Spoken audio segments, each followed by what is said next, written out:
Egypt says Europe's deal to stop the flow of refugees from Turkey is increasing the number of people heading to North Africa. But the European Union says statistics show otherwise. Our correspondent Kevin Ozebek has more from Brussels.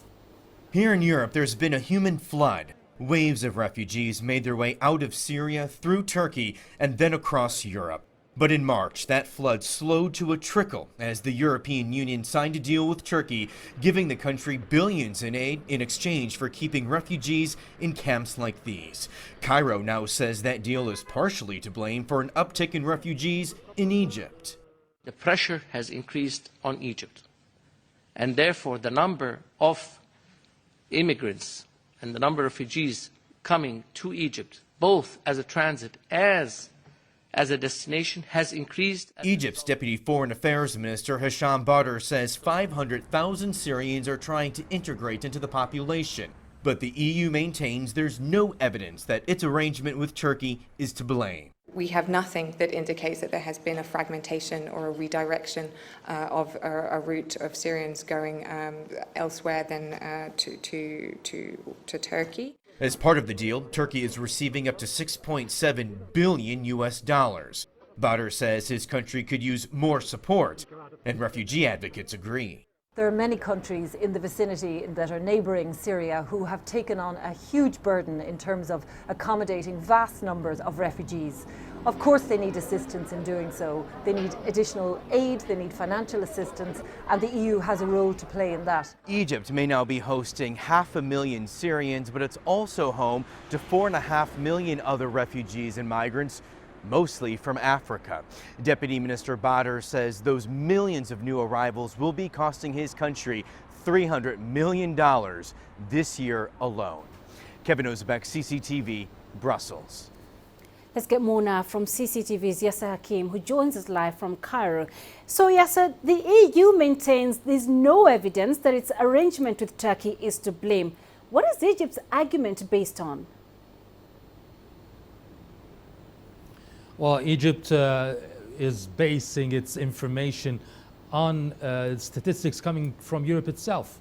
We quote, for example, statistics from the chief of Frontex, and that's the European Commission agency for protecting the borders, the frontiers.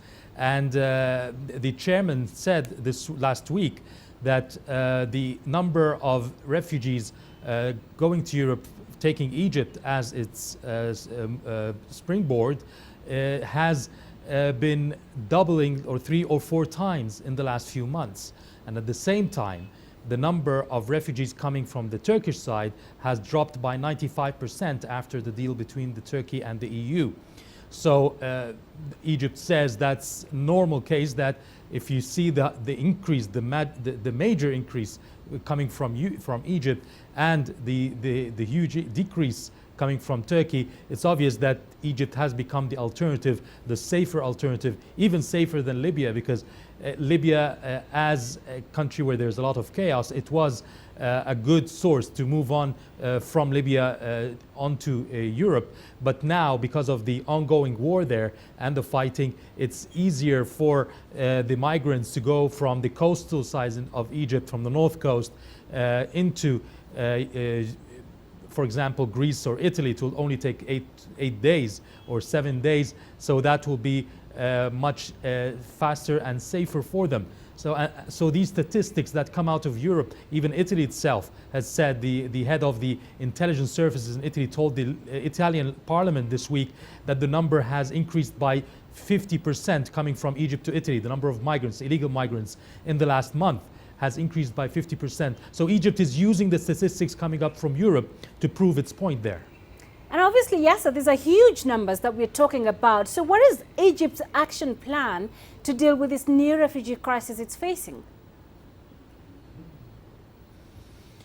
Well, Egypt is saying that there are 2 options and 2 roads to take. The first road, obviously, is to try to strengthen the borders, try to strengthen the military and police presence on the borders to stop the migrants coming from Africa or coming from Asia into Egypt as a step to go to Europe.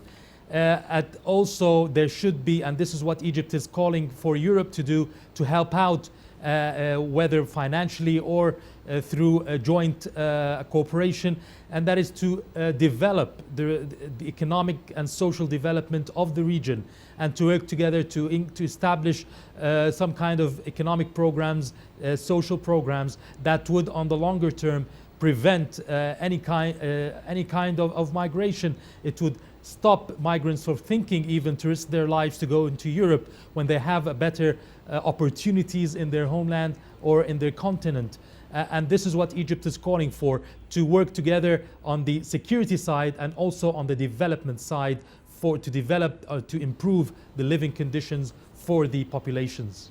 All right. Yasser Hakim in Cairo. Many thanks, Yasser.